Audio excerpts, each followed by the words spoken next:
मैं कहा करता था ईश्वर सत्य है, लेकिन उससे मुझे पूरा संतोष नहीं हुआ। तब मैंने कहा सत्य और ईश्वर अलग चीज़ें नहीं हैं। ईश्वर और उसका विधान दो अलग अलग चीज़ें नहीं हैं।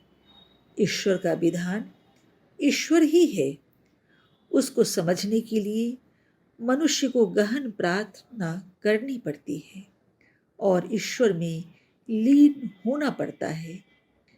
हर व्यक्ति अपनी अपनी समझ के मुताबिक उसकी व्याख्या करेगा।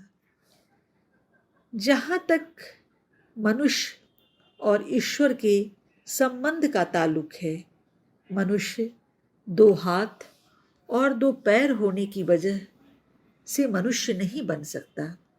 वह मनुष्य तभी बनता है जब उसका हृदय ईश्वर का आवास बनता है।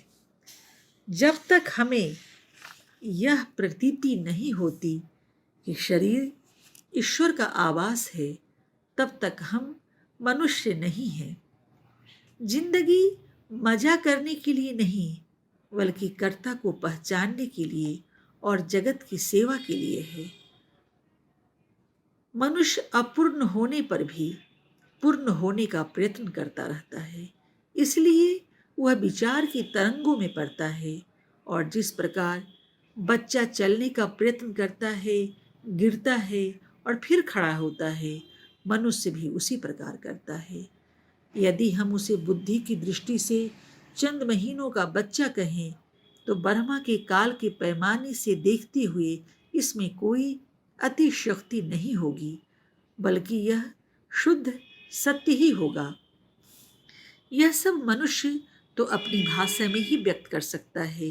ईश्वर नाम की शक्ति का वर्णन भाषा में तो किया ही नहीं जा सकता। ईश्वर को पहचानना है तो स्वार्थ और भय को छोड़ना ही होगा।